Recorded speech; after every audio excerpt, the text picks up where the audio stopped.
here at Lingotto and from home. We have today as a guest and as a lecturer, Andrea Aragone from Latitude Platform.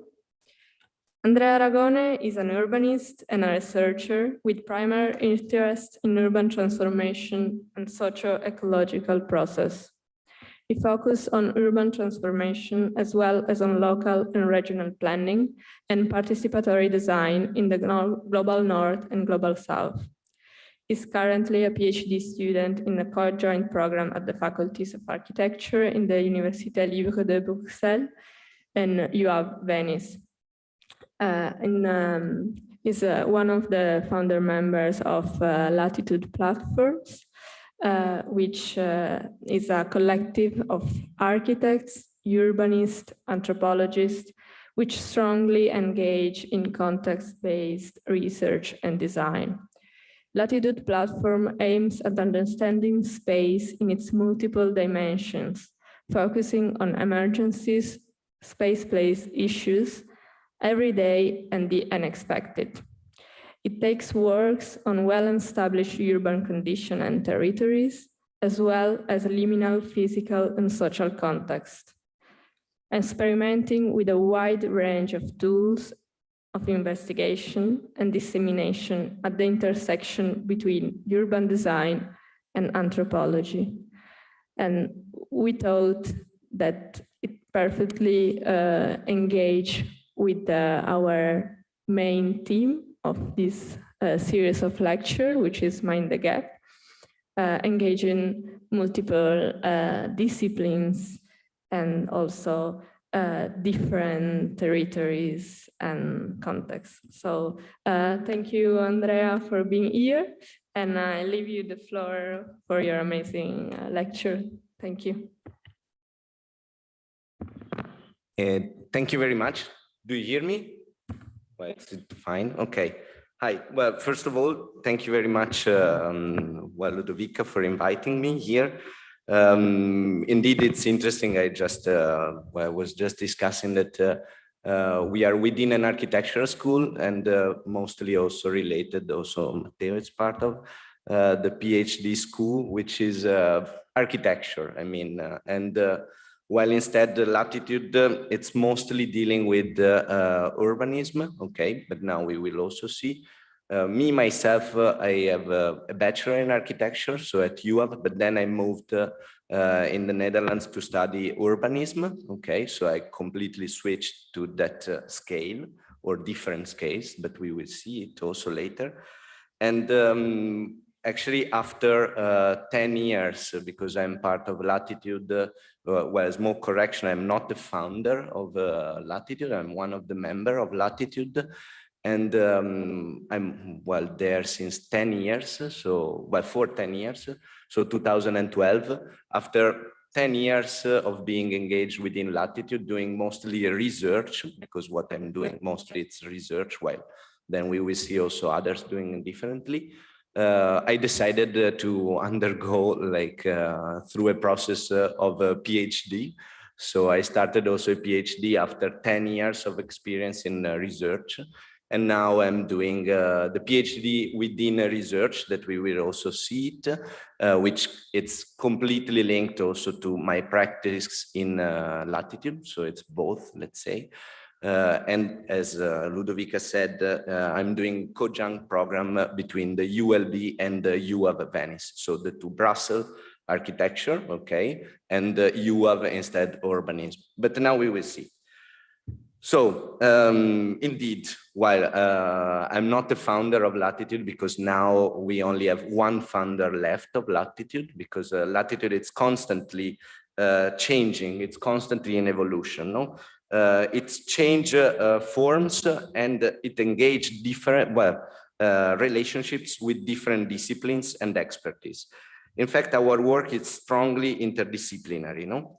And well, those are words, but when we see at the practice itself, so what means in practice, it's that Latitude Platform, first of all, it's a non-profit organization, okay, legally, based in Brussels since 2010.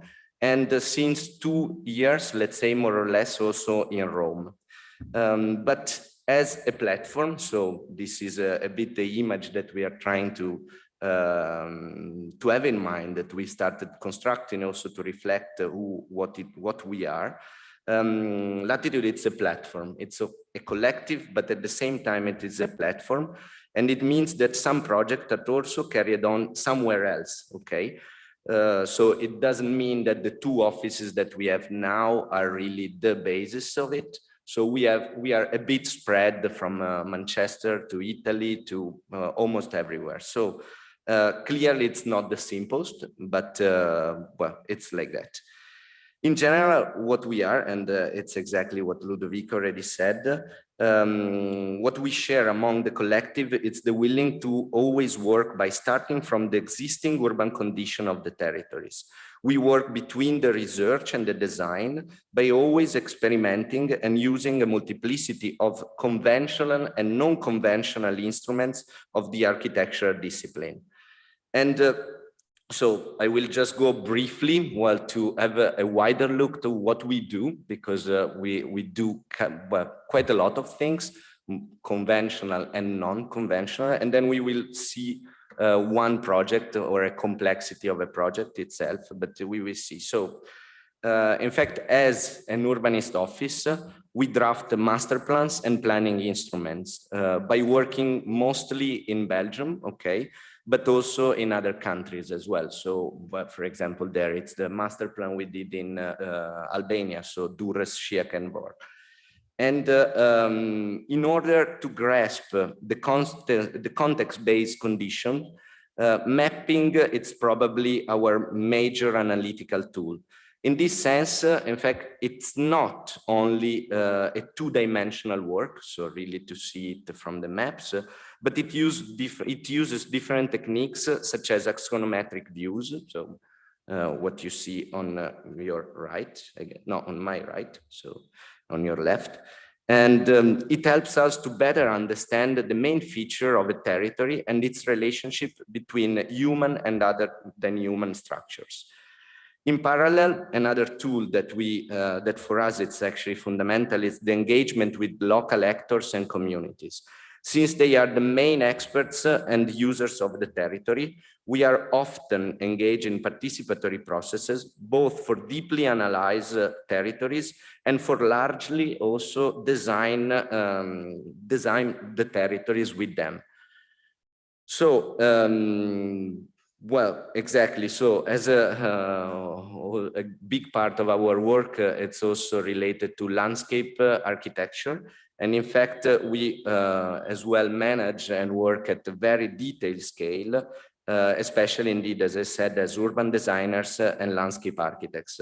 Probably it's not a lot my side, but we also do it that, like in our different expertise that we have. And this project basically translates our research into the design and the construction of collective public open spaces.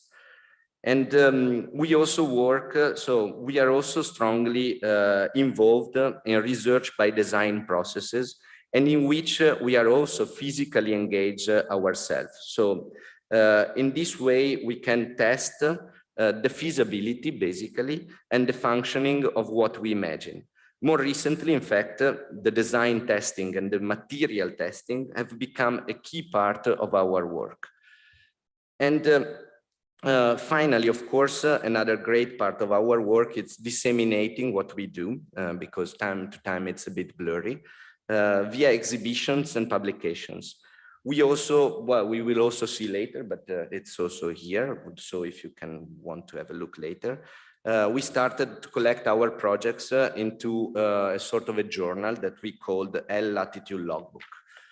And well, today, okay, I will try to squeeze it, a bit ambitious, I would say, but well, I wanted to try, so you are a bit my scientific rats today, but we will do it. So today I would like to present you, in fact, the evolution of a project, okay, or we can call it a series of projects in order to let you understand a bit the hidden complexity of human and non-human actors involved in our project and researches. Then why I'm presenting everything, it's also for you to understand how the project adapts during the time, the experimental aspects that we try to inject, and probably mostly what means to work into a research by design founded by public institutions. So basically, probably it's an alternative way of approaching the architectural discipline for you. And so the project under scrutiny of today, it's called Illudo and started in 2015. So over there. First of all, okay, it's important for you to understand that what we call Illudo, okay, it's a project, but it's a project which is part of a, let's call it bigger research projects, okay? So a sort of a working package. So imagine a huge project with different working package, okay? And all the three are based within the Brussels capital region. And so the first, it's Illudo, started in 2015 and was part of this bigger project called Chemin Solidaire de l'eau, Solidar Path of Water. No? This project was a fund part of an urban regeneration program specific of Brussels, the Contrat de Quartier Durable, so the Sustainable Neighborhood Contract. The second and the third, so from 18 till today, basically, are called respectively Illudo Le Retour, so well, not so, of course, it's the continuation of, and Illudo Ensemble.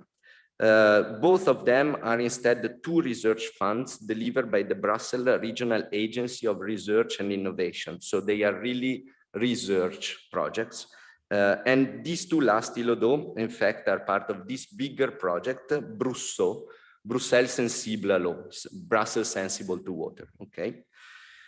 And so in the map here, what you can see, it's that basically from the bottom to the top, therefore from the south to the north, because it's well, oriented south-north, we see that the first two projects took place in the southern side of Brussels, so these two, okay? So the two Illudo and Illudo Le Retour, while the third and currently ongoing project instead it's in the northern side of the region, so the whole blue here contour that you see. And well, just to do it briefly, but I think it's quite important for you to understand, Brussels, it's a region per se, part of well, a federal state. We have three regions, okay? Wallonia in the south, Flanders in the north, and Brussels, which we can say that it's in the middle, although it's completely within the Flemish region, but just separated from Wallonia of 15 kilometers. And well, Brussels, it's then composed by 19 different municipalities, okay?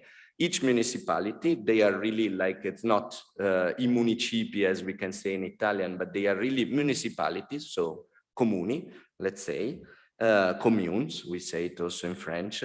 And it's composed by these 19, which have their planning instruments and their power to act, okay? So imagine each of the 19 that can act, that can launch plans, master plans, and so on. They have their own budget, basically, as well. The region, it's very small. You can see it's a circle of diameter 18 kilometers, so very small, this line, quite compact, in which is inhabited by more or less 1.2 million inhabitants. It is crossed by the canal and the main river Senne in direction south to the north. So this thin line, it's the canal. And basically the Senne, the main river, it's open air until here, so close to Illudo Le Retour. And then it's piped by crossing, so it's underground and it crosses the whole Brussels. So it's really like this industrial cities, or as they call it, sanitary cities. So from the end of the 1800. And it is crossed, what we said, but while also we can see in direction west-east and east-west, we can find 12 main tributary valleys of the Senne. So basically for you are those recognized by the flooding zone here in gray. I don't know yet, it's quite visible. So those are all the 12. And so as you can see, the first two Illudos are really in the lowland, the alluvional plain of the Senne. while the third, Illudo, instead acts on the tributary valley of the Molenbeek in the north side of Brussels. So briefly to let you explain, the concept of Illudo at the beginning was quite simple. It's quite simple. Illudo, in fact, investigates the possibility to detain, infiltrate, or and reuse rainwater within the urban block. Isolato for the Italian-speaking ones. So it means Illudo water urban block.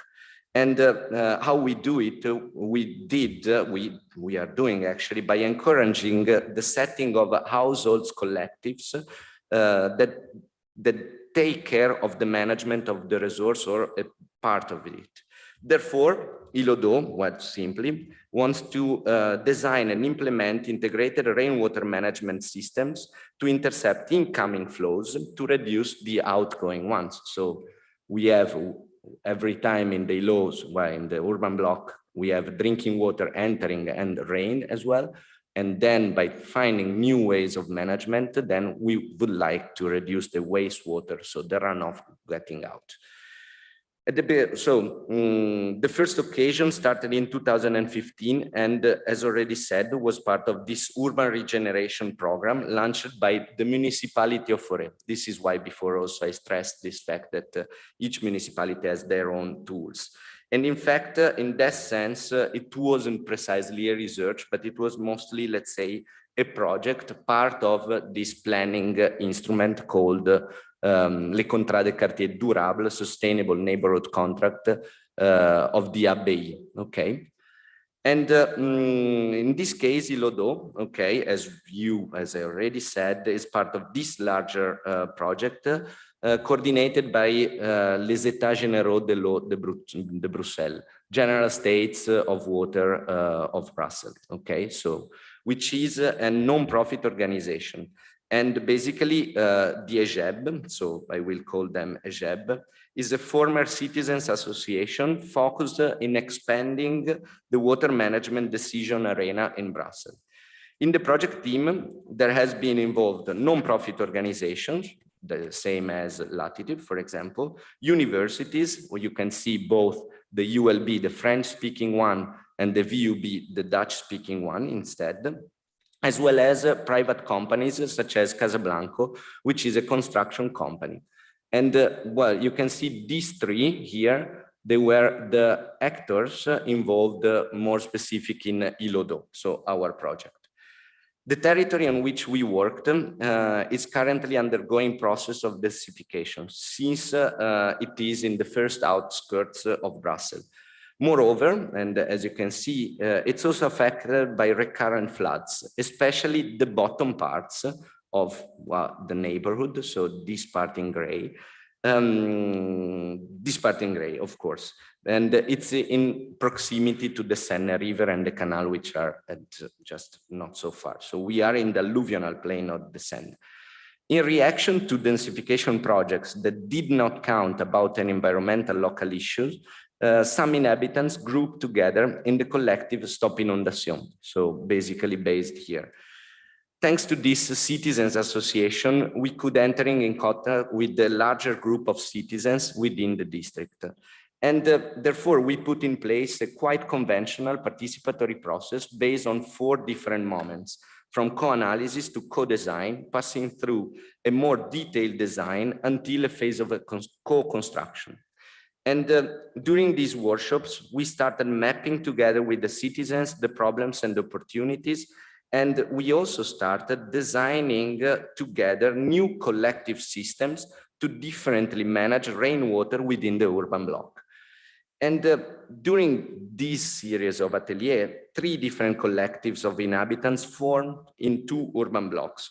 One of the 2 urban blocks, the one here in the north part, it's an open one, it's an accessible one, and half of it, it's in relationship to a park. So it's in close proximity of a park. It's basically part of that. While the second urban block instead It's like a typical urban block of Brussels, elongated and closed on 4 sides, as you can see here, basically. And through the process of modification of the project and steady relationships with the inhabitants, we defined 3 different projects. So the collective A, so here on your left, wanted to collect all the rainwater intercepted by the roofs of 2 houses. So all the in blue, let's say, are the intercepting surfaces. To collect it and then later deliver to be reused for the toilets, the washing machines, and for watering plants in their gardens. The collective B, so in the middle, what their purpose was instead the one of detaining the rainwater in their garden into ponds and small wetlands in order to reduce their discharge into the sewer. And finally, the third, the collective C, decided to retain the rainwater of the roofs of their roofs for reusing it only in gardens. So quite simple tanks, let's say. So just discharging the gutter and delivering to the tanks, open air tanks in the gardens. And concurrently, exactly here at the critical point, concurrently to the co-design process, we started discussions with the municipality in order to set up incentives for collective rainwater systems. In fact, in Brussels, okay, today, it exists incentives for collecting and reusing rainwater, but only for individuals, never for collective projects. This problem, in fact, by discussions with the juridical departments of the municipality, with the technicians of the municipality and so on, it could not be overcome because of these juridical issues of discharging water into, well, that drops in my parcel into the parcel of the neighbor. So this sharing of the resource wasn't possible for issues of juridical nature. And therefore, at the end, the municipality decided not to address any incentives. So this situation brought us and the collectives to a critical point, as said, during which the collective aid decided to continue because they have more economical resources and they are basically friends. So the 2 neighbors, the 2 families are friends.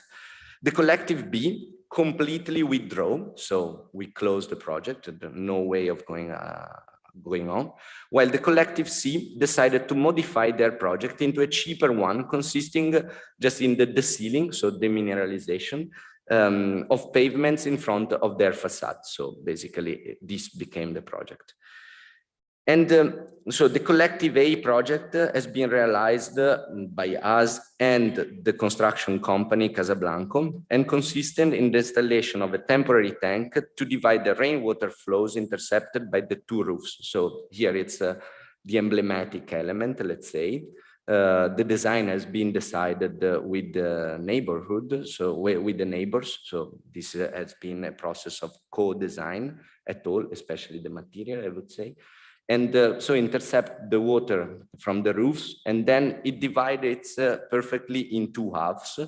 And then the rainwater is then delivered to 2 rainwater tanks, one in a garden, so just behind this wall. So from here, it goes down, and here we have a tank in the garden. And on the other side, it's here in the basement, so of the other neighbor. Instead, the construction of the project of Collective C has been made together with the students of the Faculty of Architecture of the ULB. It consisted in the removal of some tiles of the pavement in order to plant new vegetation that could increase the permeability of the soil, intercepting the runoff of the pavement themselves. So basically, this has been the final result after the work that we did. As you can see, it's very small things. So but they have this kind of impact of bringing people together, basically. But then we will also see at the end of the presentation. Instead, so the second, so after this project, so that now I talk about, we had the opportunity to start immediately to work within another research. In this case, we can call it a research, okay, that was part of a regional research fund program delivered by the Agency of Research and Innovation. The fund is called Co-Create, so here, and it aims at stimulating the participation of new actors by the use of innovative participatory tools. I'm quoting basically the proposal. And the research was still coordinated by the same non-profit organization. And let's say that the team doesn't change so much, okay? The team was pretty the same. The only thing that it's important to say is that in this case, it joined, well, the VUB was already there, but in this case, it joined as the hydraulic engineer department of the VUB, so the Dutch-speaking university. And this basically guarantees us the possibility to make precise flow models and calculation, as well as a better understanding of the hydrogeological dynamics. And in this case, part of Illudo Ensemble, in this sense, we can find still the ULB, Latitude platform, and the VUB with the Hydro department. And so, if almost all the process / working package of Brousseau, sorry, well, the team, it's the project called Brousseau. As you understood, Illudo Ensemble, it's one of these working package, let's say. So almost all the other working package of Brousseau still insisted in the same neighborhood of the former project. So what we saw just before. So slightly in the south of here. So the south here, it's turned, okay? And instead, Illudo Ensemble moved to another district, just a bit norther than before. The district, it's namely Saint-Antoine. The district is one of the most disadvantages of the region in terms of unemployment, education, and income rate. It is a very dense district, which was formerly an industrial area. The population living there has predominantly North African origins. Instead, when having a look, if we move and we look at the hydraulic conditions, water is almost never visible on the surface, okay? Water runs along all the pipes, so that you see here, this is a cut at minus 50 centimeters. And basically all the pipes running, they just discharge and bring all the water out. And water becomes visible only and evident only during heavy rains, during which the sewer collectors overflow in the streets and in the basements, okay? So basically, what is also important to say is that contrary to the former neighborhood, the one in the south, here there were no activism related to environmental issues, not at all. So therefore, our first aim was the one to get in contact with local citizens. And to do so, we used not only conventional tools such as interviews, but also together with two artists, we experimented tools that are coming from other disciplines, such as performative arts. In this sense, we started mapping at the real scale. So what you see here and here, we started mapping at the real scale the flooding areas, okay, former wetlands, because we are really in the low part, so wet lands that were there on the historical maps, and permeable and impermeable soils. And this we call this instrument the one-to-one cartography. But we also installed a permanent space, a tent that Latitude owns, let's say, a tent, well, we own it, sorry, and in the main square of the district, in which we started exactly collecting all the voices of the inhabitants. In this way, our bodies started to appear, also thanks to this white dressing for painting that we took it. Our bodies started to appear and inhabit the district, during which the citizens started to interact with us and opening their doors. And in fact, especially during the painter, so the painting moment, we were just painting just in front of their houses, and they were just open, like, what the hell are you doing? I mean, this is the public space and you are painting. And in the meanwhile, we were explaining, they started exactly we started basically to report the wet landscape that we were imagining that existed, okay? But this wet landscape, which is a fragile one, and in which disruptions are found at the intersection between human infrastructure and underground water dynamics, it wasn't visible at all from above. So we are talking about especially inhabited basement with high levels of humidity or with constant presence of water. So as you can see here, this is 3 constant centimeters of water, which is basically the underground water always coming and fluctuating within this basement. But at the same time, we started reporting also the solutions put in place by the inhabitants to protect them from floods or to constantly dry out their spaces. So we have seen the step, so to block the flood in Benedetto's house, and on the, well, you're right, yes, the pumping system installed by Pilar. She is Pilar, basically. And therefore, well, in order to disclose this hidden wet landscape, we decided to collect all the information in a publication, okay? It's exactly, so here, then for you later, which was this Latitude logbook that I was talking about. The name of the publication is CAV, basement, okay? Our aim was the one to reveal this critical zone and the water that is constantly there, although invisible from the public space. We collected stories through a photographic reportage made by our photographer, Bruno Diaz Ventura.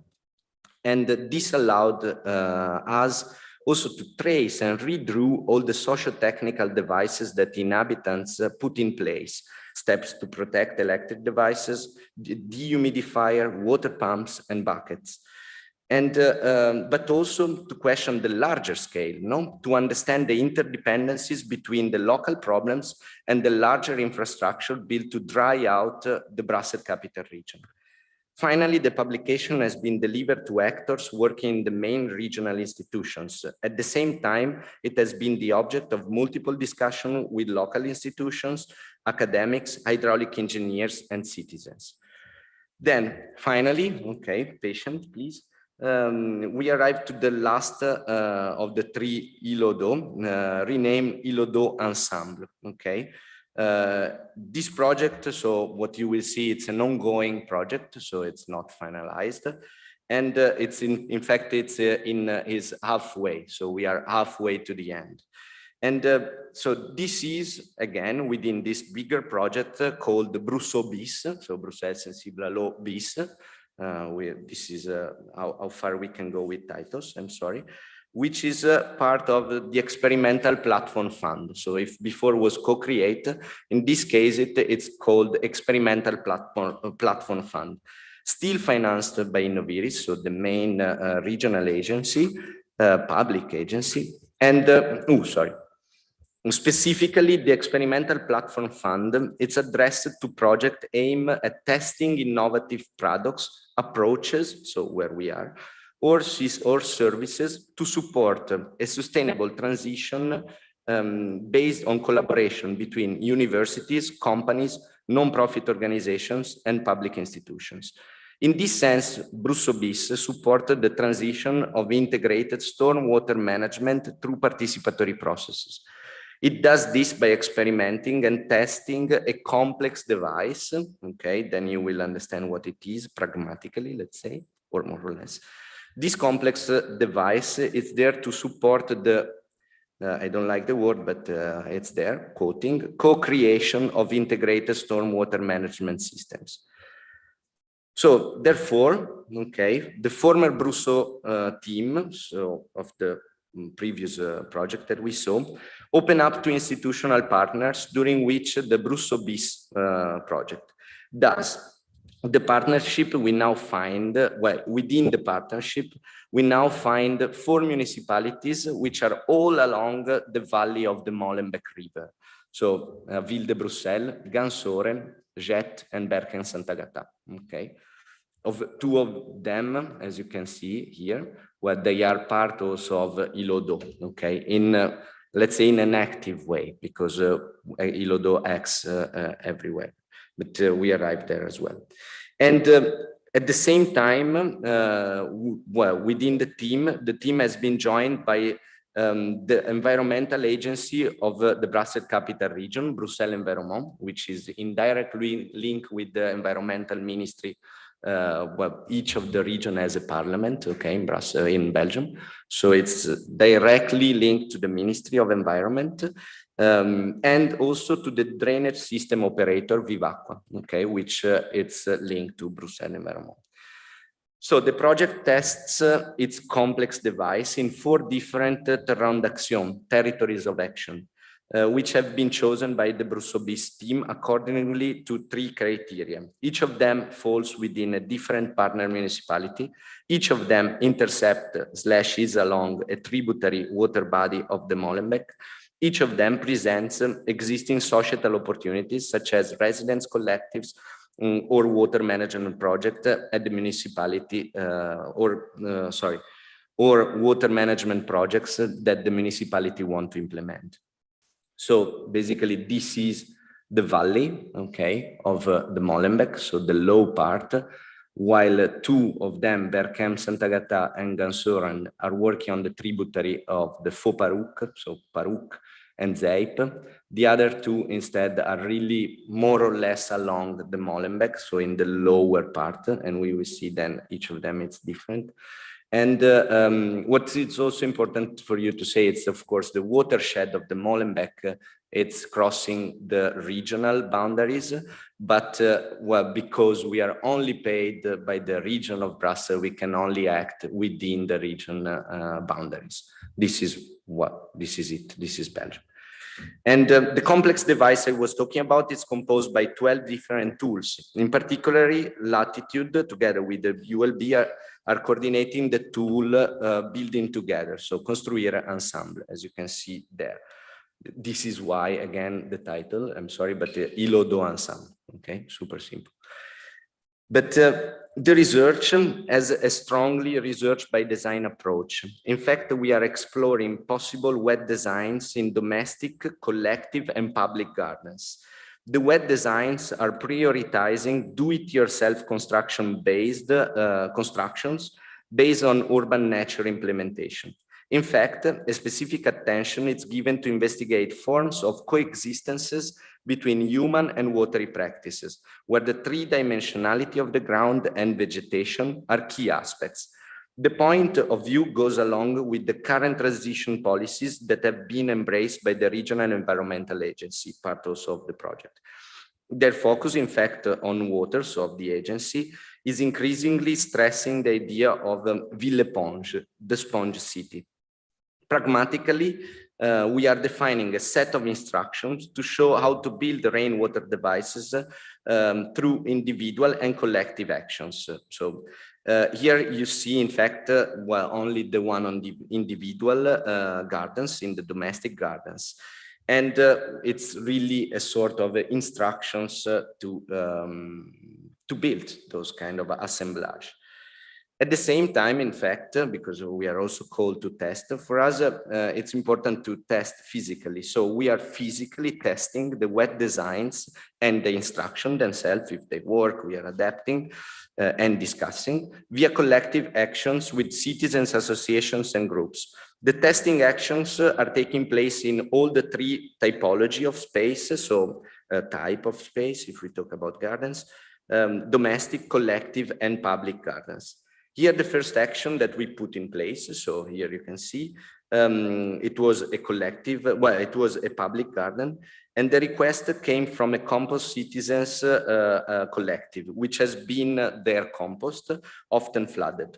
So together with them, we built a rainwater garden, actually a sort of an infiltration pond, in which we planted almost 2,050 humid wet plants. This too, the pond has the capacity to store the runoff water that comes from the upper part of the park. So in order to store it and not to flood anymore the compost, which is just on the back. And the work has been set up in collaboration between us, so researchers, intermediaries, as we can say, the inhabitants, and the municipality itself, that, for example, gave the materials, for example, the fence, which then later I have been very happy of. I think it makes sense at a certain moment, but it was a sort of we call it bricolage, So each of us was putting a part of that, in order to do that. And we are also working on individual gardens, what you can see here. Currently, we started with the wet garden of Sasha, this guy, with an atelier of co-design, which will be followed by the construction of a small vegetated peak storage connected to his rainwater tank. The interesting thing that although it's his property, we discussed also with the neighbors in order to engage them also in future construction. And indeed, Sebastien, this guy, will be the next that we will touch. And also together with Dimitri, the hydraulic engineer, in order really to calculate what we were speculating of. And finally, also we are working on collective wet gardens. In this case, we are within a social housing block. And we are currently, again, also in this case, at the co-design phase in order to submit a design proposal to the social housing manager and to have their agreement to start the construction with the resident association. So this is quite complex, but very interesting, I should say. 2 minutes, let's say, okay. So to conclude, I would like to set out a few points that are in connection with our daily practice within Latitude platform and that we put in place in all researches and projects, being there really more pragmatic or not, okay. And probably, I hope actually that you also saw it through the presentation itself. So you understood it. Our work, it's an interdisciplinary one. We use always this approach. And for us, this approach does not mean only in strong collaboration with other disciplines and experts. We tend to broaden it also to work with the institutional level and the very local agencies made of citizens associations, individuals, and which are, let's say, who are the users of the territories. They are the ones that have a unique perception of the territory, in fact, that they use. In this way, we base our work in setting up relationships,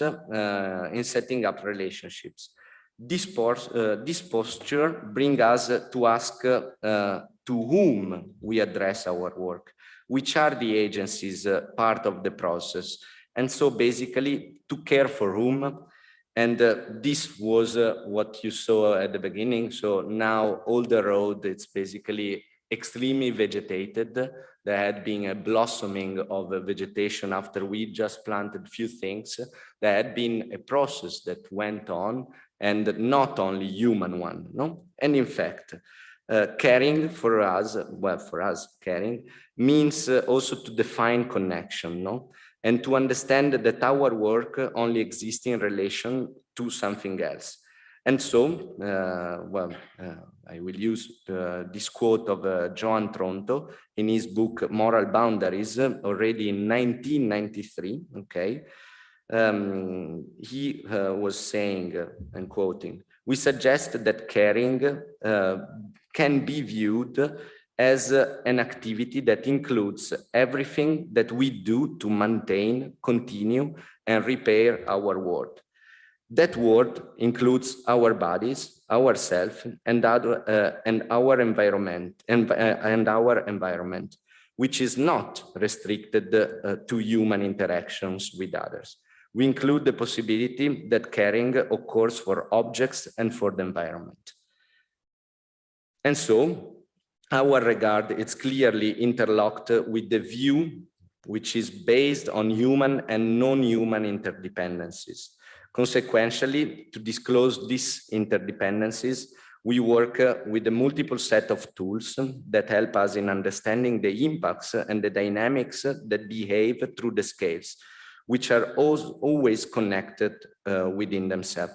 So let's say that a top-down view, really far from the land itself, so this kind of surface or the underground water dynamics, the atmosphere and so on, is then tested and touched really at the physical scale to understand what it means to make these kind of things, what it means to remove, to refurbish a space, to work with those materials, okay, that need to be transformed. And then in order then to finally implement into our design, okay? So to have this kind of, to reach the transformation itself. And well, finally, this approach guarantees our project to be open processes that are marked by unexpected situations. These situations have to be traced and translated into design. And so here we really conclude instead with the Care Collective quote, to set conditions that enable us to act for human and for non-human communities which nourish our interdependencies. Thank you.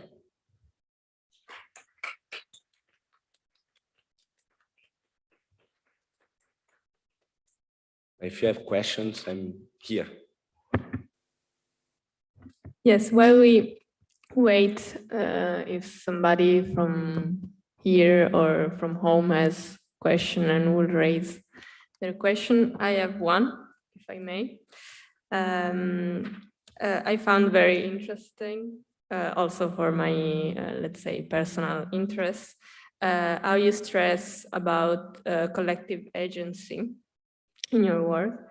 And I found like some advantages that you maybe underline, but correct me if I'm wrong. One is a multi-scalar approach. So if you intervene in specific, let's say, parcels or ILO, like a block, then you can repeat this strategy to like bigger part on a bigger scale, on a city scale or regional scale.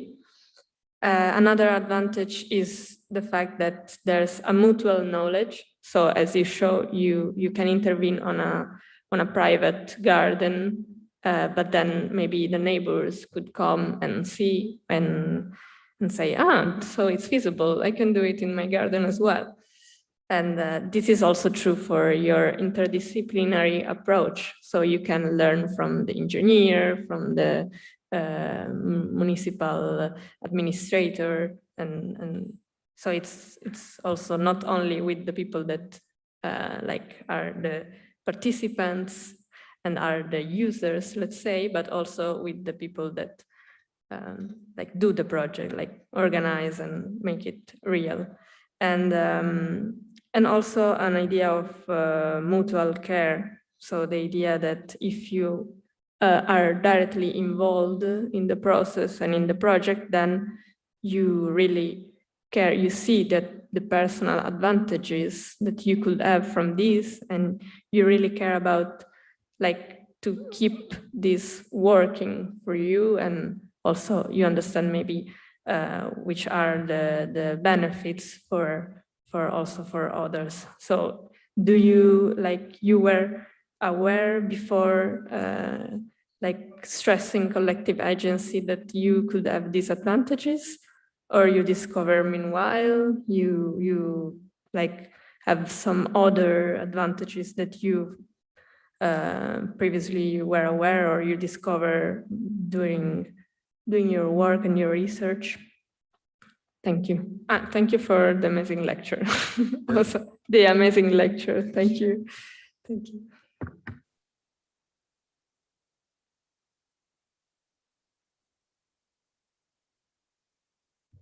But time to time, okay. But thank you for the question here. I will try to answer because, of course, it's complex. So I start from the last one, although then I will also say also other things. Basically not. So we are not aware, or yes, both of them.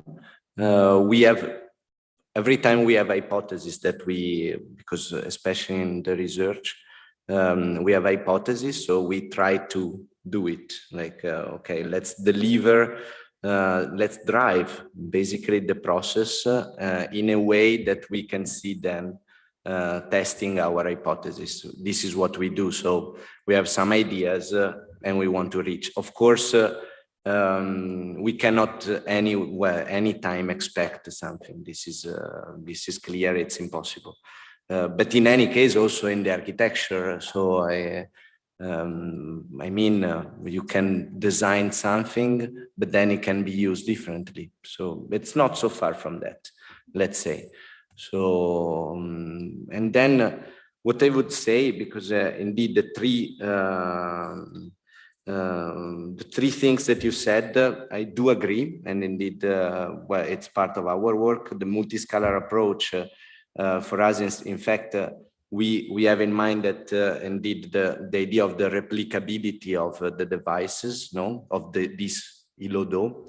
Let's say that we do one very small, but then of course the process of co-design, it's a way to then duplicate it, to stimulate other projects. Of course, this is what we aim at, but also it's not us to do the project. It can be them. This is basically this idea of the scaling up. It's very tricky and very difficult, but it's, well, let's say that it's something that from the 2015, from Illudo, it's still there. And well, there are so many constraints between us, the municipalities, and so on, that it's very difficult to achieve. Okay, also in this idea of the policies that continue to change and so on. So and then all the issues, but it's of course there, and this is why, no? And it's of course also related to this mutual knowledge that you are saying, because and this also, it's a way of answering also to your question. It's we always tend to be in a process of learning, okay, especially on these projects that we saw today, because then if you do like a master plan or especially a landscape design project, it's more difficult to do mistakes, okay? While here we have the tendencies also to be a bit opener, and really to learn, okay, from what happens and from the local scales. And well, yes, the mutual care, it's the involvement. It's something that I'm seeing, especially in this last project, that the more we construct together with inhabitants, but also some workers of the community, of the municipality, they start to feel, no, the object as they did it, okay? So I have plenty of stories that they went to watering the plants, although their bosses didn't want within the municipality, but they start the feeling of that, and well, it's also their space, and they feel it. So this kind of process, they also see us engaging there, and well, it's this kind of, as you say, like a mutual care, and yes, it's something that it works. It's still an hypothesis now, but we are testing it, and it seems so. Yeah.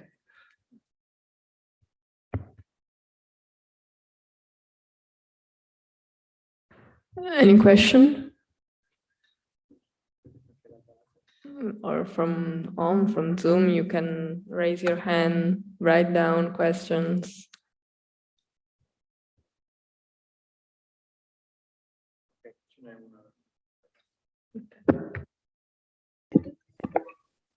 Hello. Yes, please. Can you hear me? Okay. Hi. Thank you for the interesting lecture. I just had one question out of curiosity about the second part of the project that you were explaining about northern part of the city, which typically the inhabitants of the city are, as you said, from lower income. in order to tackle the problem with the flooding basements and presence of water, permanent presence of water over 3 centimeters, as you said, the solutions that you discussed about at the end was to, for example, use of water pumps or installing dehumidifiers. But the question that I have is that, for example, for the first part of the project, you were saying that you are designing water collectors or some passive strategies in order to fix these issues. But for the lower income part of the city, you are going towards the active solutions, which I assume that will be a little difficult for the inhabitants to achieve, based on the fact that these devices will typically cost both for running and both for the first acquisition. So are there any other solutions, like passive solutions, similar to the ones that you described on the other part of the project, in mind for the second part of it, or it's just relying on the active ones? Thank you again. Thank you very much. Where are you from? I'm from Iran. Okay, thanks. And so, do you hear me, no? Yes, yes, I can hear you. Sefer. Yes. Hi, Sefer. So, well, first of all, let's say that, well, our ambition, but it's impossible of everybody, well, all the technicians that you are talking with, our ambition is not to solve the flooding problems, okay? This is clearly impossible, okay? Instead, during the presentation, I'm quite sure I said mostly reduce the flooding ones. And in fact, well, if I understood well, well, first of all, we are talking about, well, first of all, we should, I don't know how to answer in the sense, well, you should consider many issues, because we are moving more towards like technical things. And well, first of all, there is, well, I don't know if you are familiar with, but how it works, a watershed, so a sub-catchment, a catchment itself.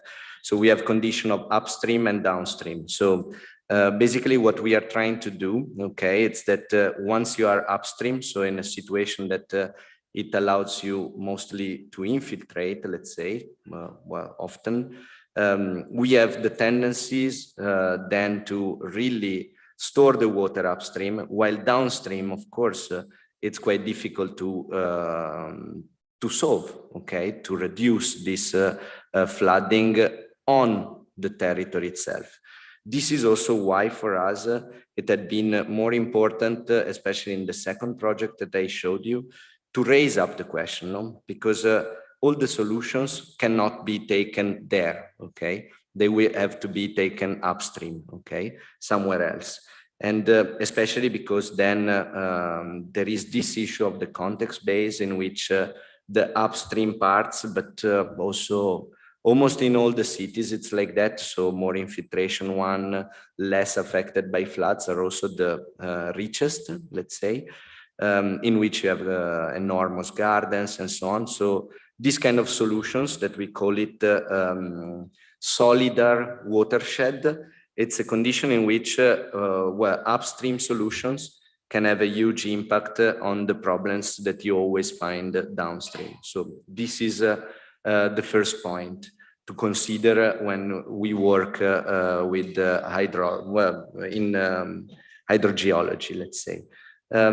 Secondly, well, it's also not so far from what we were saying before with Ludovica. It's basically, well, there could be millions of very small devices, no, rainwater devices, integrated water management. But because it's an integrated water management, it looks also at public actors, no? On our side of Illudo, we are only looking at the private space, okay, mostly. Now we are also opening to the public one, public space, but we are not saying that the public space has no impact, on reducing floods. For sure, like well, the approach that was like huge stormwater basins, underground pumps, and so on. This is not feasible anymore, and I think you also said it when you were saying, I don't remember, alternatives or something like that. Well, low impact solutions. There are multiples, there are books and so on, but for us, we are saying, okay, we need this collaboration between actors, the privates and the public. Moreover, and then I conclude, in the sense that, again, here we have to move to the territories, because if you're working in Iran or if you're working well, here in Turin, I know very well the case of Rome, for example. It's not the same as Brussels. No? Brussels, it's one of those cities, the neoliberal cities, based on elongated parcels, so which is classical, let's say, from all the north of Europe. So it goes from, let's say, Nantes, so in the extreme west of the France, northwest of the France, up until, let's say, Berlin or Poland, something like that. So these kind of conditions, you have, and this is, well, you have that, as I calculated that, the majority of the land use, it's residential, no? But it's made exactly of very small parcels. Okay, we have more or less in Brussels 5,000 parcels, which are very small. This means you multiply per 10, 100, like the owner or the impact of the parcel. Because if you take the case of Italy, we are talking about Palazzina, no? the block. So multiple apartments are all there, but the imprint, it's only one, and probably they have just like a garden surrounding that. So it's completely another condition. In that sense, Brussels, we think it's quite important to engage the private, because it occupies really physically the majority of the space, but still the public, it should be involved. Did I answer to you? Thank you so much. Yes, I understand. Thank you for your answer and the lecture.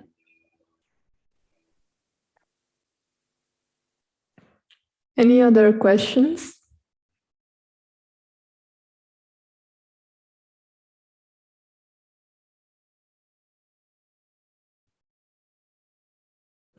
While maybe you think about some questions, I have another one. I was curious about the funding. Like, you obtained the funding like by a competition, like that was launched from the municipality, like, or to these regional investors, like Innoviris. They launch like a competition and many offices participate with a project, or it was different, since you have three projects. And I was curious on how you managed to like keep going with the same project and the same idea and gain fundings. Thank you.